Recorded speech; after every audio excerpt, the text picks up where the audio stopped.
Welcome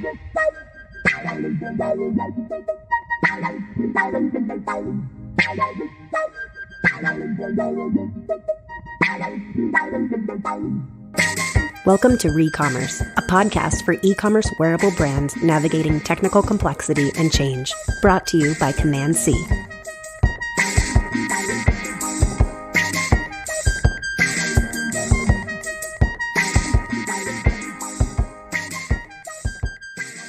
Hello, I'm Sarah Beacon, the founder of Command C, and I'm here with Tiffany Kukta, our tech lead.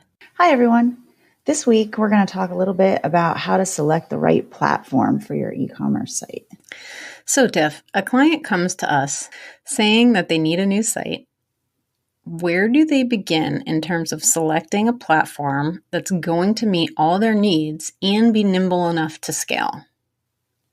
Oh, geez. That is the million-dollar question.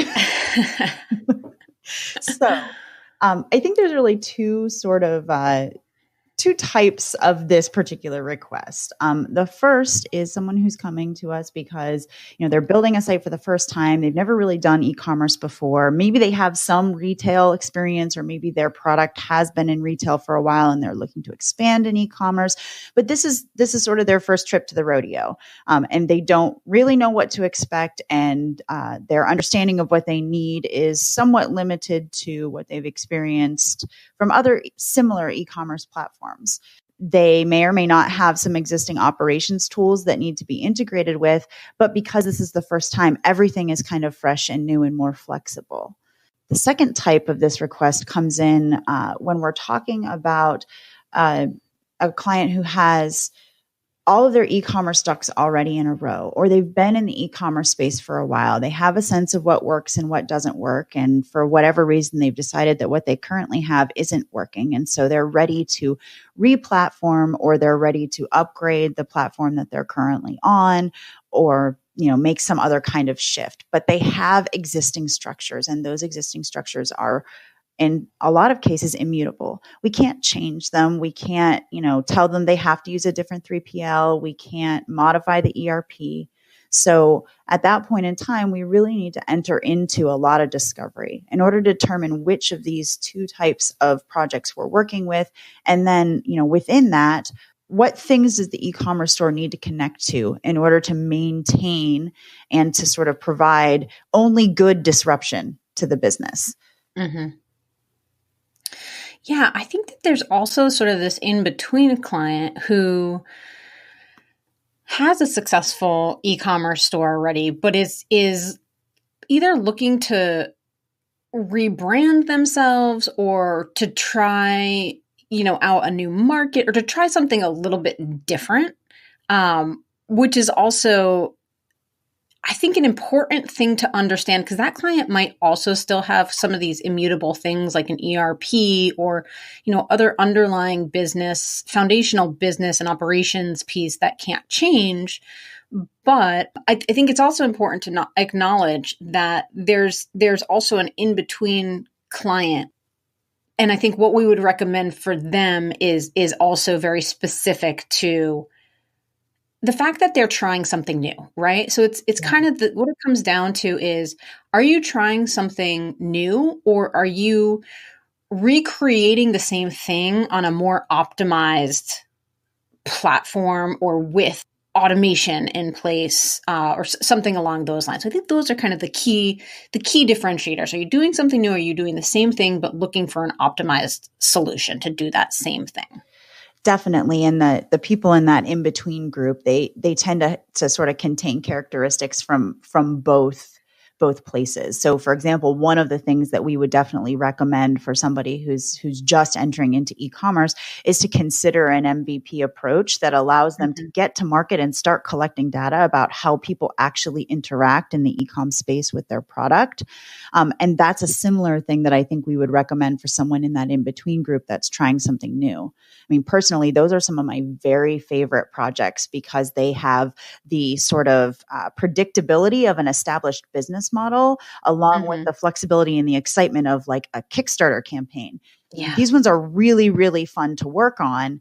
And they do have a very different sort of approach that lets us, possibly take an MVP, whereas an established e-commerce brand, there really isn't a world in which you can go to market with something that isn't at least as polished and final as what they had previously.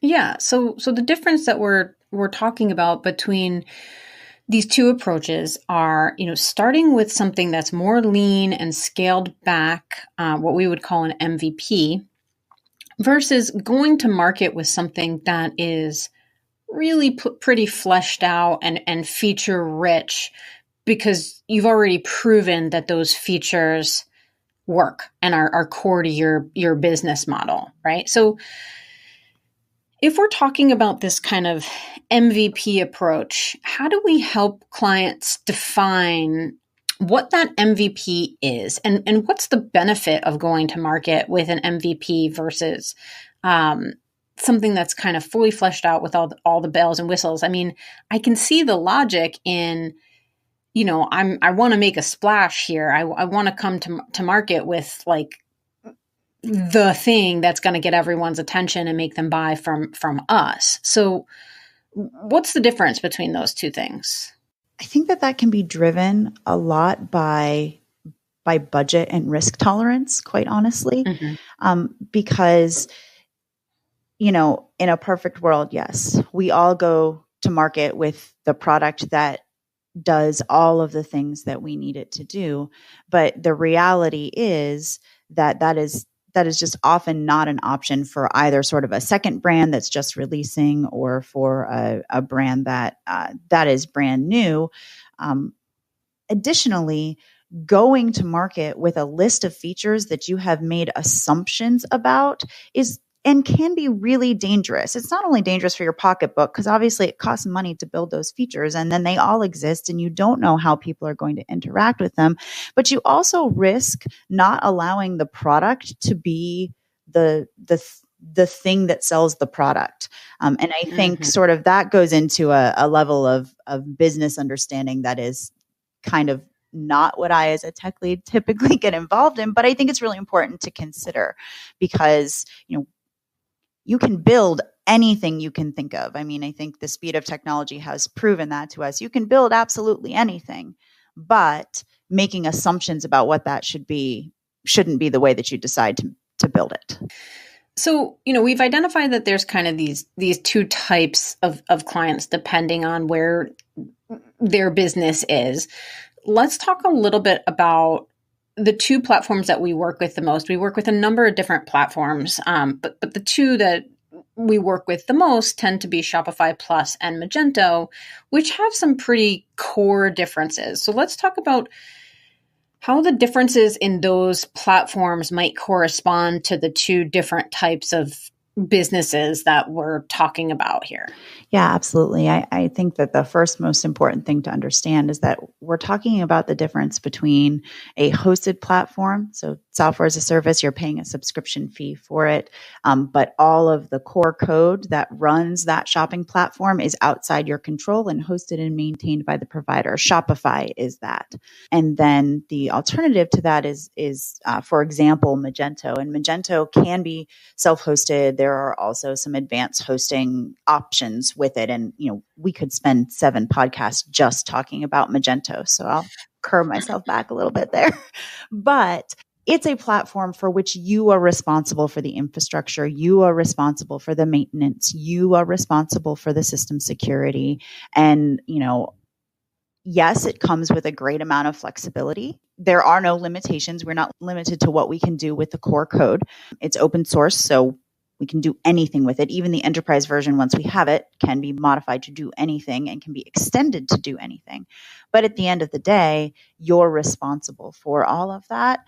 And Magento is Magento's not a lightweight. It's a big, somewhat labyrinthian application that requires a development team. It's not something that I would ever recommend you take on if you don't have technical folks on staff who can be responsible for it in the long term, and on staff or, contracted, but you need people with expertise in that platform to do it. And so I think the line becomes really clear. If you're just getting into e-commerce and you're not really sure and you don't have a high need for customization, the investment in Magento may not make sense for you out of the gate. Some exceptions to that rule. Go ahead. What if you have a fairly decent need for customization? I mean, does that just mean like Shopify is not going to work for you? I mean, what's the limit there in terms of how far can I push this thing? That's a really good question. I think it's tempting to think of the sort of security and the self-containment of a hosted platform as a huge limiting factor. Unfortunately, or fortunately rather, it's not the case. Shopify, for example, has a super robust API. We can do a lot to extend it. We can build applications that communicate with it and that sort of work outside of it. The line comes, in my opinion, based on kind of, again, your budget. So at a certain point, when we have done so much work to extend something, it may not have made budgetary sense to choose it for its less expensive startup cost. And so that's kind of where I think that line comes into play. And that's why technical discovery is so important, to identify what are those things that would require hours and hours of development work to tack on to something like Shopify that, maybe you would already either have out of the box with Magento or be able to readily add. It's also tempting to assume that a hosted platform like Shopify is going to require you to rely on a lot more third-party providers, that you're going to need a lot more apps. As it turns out, Magento, despite the fact that it's self-hosted, we're not editing the core. We're not changing core Magento functionality. We're using the tools that they've given us within the coding standards to extend that functionality anyway. And because that's the case, that means that we don't want to reinvent the wheel any more than you do. If there's a good, solid extension that accomplishes what you need, that extension is going to get installed. And now you're in a slightly different situation, and it's backwards from what you might think. Shopify, for example, polices and monitors its app ecosystem. Those apps don't get there unless someone from the Shopify team has said it's okay for them to get there. Additionally, you have sort of guaranteed support from them. And this is something that the Magento marketplace has come a long way in, but you can still readily get extensions that do not guarantee you support and that you don't really know anything about how they were built. And so at that point, you're, potentially leaning on a developer to analyze the code within that extension, and you're sort of 6 of one, half dozen of the other at that point. So I think that is a bad idea to make your sole deciding factor how many extra apps you're going to need to make the platform work. Because it's really, in practice, it's not that much different between the two solutions. Mm-hmm. Yeah, I guess that's bringing up for me something that I see a lot, which is I think that there's I don't want to say a myth out there, but I see a pattern with more enterprise level clients thinking that they can't use Shopify because it's too low grade a solution for them. I mean, even beyond the myth that it's not flexible enough to them, I think that there's just kind of like this notion that as an enterprise level client, I need to be on Magento, and likewise for the opposite, as maybe a startup, I need to be on Shopify. And I think that that's flawed thinking, but a pattern that I see over and over again. How do you help clients get past that notion? And what's a scenario where an enterprise level client, the best platform for them really is Shopify Plus and not Magento? Yeah, I mean, I think an easy scenario for that is when their e-commerce specific needs are not that unique. We're not needing to build on a ton of extra applications. And at that point, what you're really looking at is just sort of brand recognition. Really, it's that, like you said, it's that idea that Magento is for enterprise and Shopify is for little startups that are selling one product. And the fact of the matter is that Shopify's ecosystem is incredibly robust and very reliable. And you don't have to manage it. You don't need a 10-person IT staff to manage your AWS cluster so that Magento doesn't fall down when you get 500 orders in a second. You don't need that. I think what you're saying and sort of my perspective on this is that the focus should be on the needs, not the level of enterprise you are. And I see that getting confused a lot.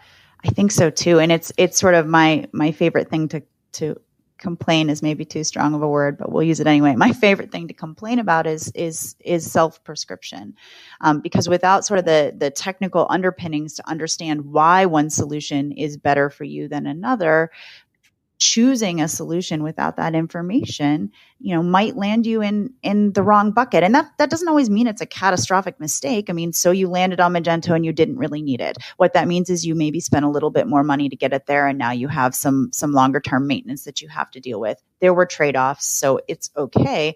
But at the end of the day, you weren't operating with all of the knowledge you would have needed to make the absolute best decision for you in either the short or the long term in that case.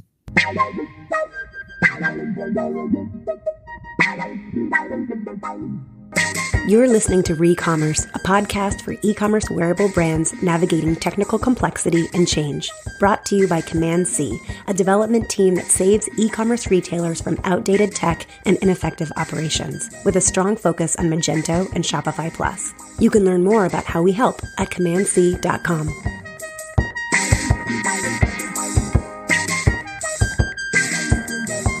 All right, so pivoting a little bit, say that we have kind of gone through a technical discovery with a client and everything about this client says hosted platform, right? Like they don't need super intense amount of customization that really makes Magento feel like the right choice for them. But within the hosted platform world, there are some fairly comparable platforms. The two that we encounter most frequently and work with most frequently are Shopify Plus and BigCommerce. So I think kind of maybe the more nuanced question is how do you help a client decide whether Shopify Plus or BigCommerce is a better solution for them when those solutions are pretty comparable in nature? Yeah, and they really are. Before I jump into answering that, one thing that I just kind of want to bring up is that we keep talking about customizations. And I want to clarify that I'm not talking about what it looks and feels like on the front end. All of those platforms can really, truly be made to look and for the most part function in any way that you can imagine. So, we're not talking about the difference between picking a cookie cutter theme that 500 other people have versus, something that your design team brought to us and we built for you. This is not what we're talking about when we say customizations. When we say customizations, we're saying, let's say you need to build a full-scale model that implements a configurator into your site.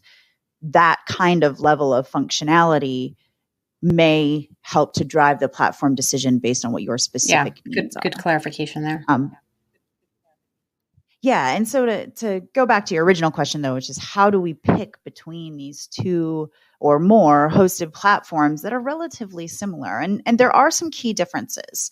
And I think that those are where we always start. So the key difference that I see between Shopify and BigCommerce has to do with faceted search. And what we mean by faceted search are the filters on the side of your categories page that help users to narrow down and drill down into the product set that they want specifically. So think about Amazon. Every time you've ever shopped on Amazon, you get this really robust set of filters that is generated based on the page that you're currently on. I firmly believe it uses a whole bunch of other stuff to add things to that column. But if we just talk about that filter list, in Magento, it's called layered navigation, and it just kind of comes out of the box. In BigCommerce, it's faceted search, and it's there for you. You can assign product attributes to be filterable in this manner. And you can also specify the logic by which those get filtered. With Shopify, those filters are tag driven out of the box. Not only are they tag driven, but they also have because they are tag driven, they have a very specific way that they function out of the box. And so what that means is that if I want to see products that are green and red, I can absolutely pick both green and red, but it is going to show me only products that contain both those colors. So only a green and red plaid shirt. Whereas, a faceted search that uses a different query for searching might serve you a green shirt, a red shirt, and a green and red shirt. And so this is sort of tag based out of the box, but Shopify can absolutely be extended to handle all of those filtering scenarios. It's just something to remember that if faceted search is really important to you, but not so important that you want to spend a lot of time and effort getting it set up and rolling, then that would be one thing that I would consider. Shopify also uses collections for managing products as opposed to a true category hierarchy. And what this means essentially is that all of your product categories are at the same level. There aren't really children of one another. In practice, this almost never matters. Although in theory, you can see that the difference is that you basically don't have a tree structure for your products anymore. You have kind of a set of groupings. Collections can also be really flexible and add a lot of flexibility because it forces you to think about your products in a slightly different way. And so, there are pros and cons to both of those. Those are the two biggest things that I see. As far as reliability goes, both platforms are extremely reliable. Pricing depends on your unique needs. We won't get into that here, but they're both worth considering. And ultimately, just like the decision between a hosted platform and a not hosted platform, what you're looking at is an ability to understand the technical needs of your project to determine where it will best fit. Great. Well, thanks for another great chat. I'll talk to you next time. Sounds great. Thanks.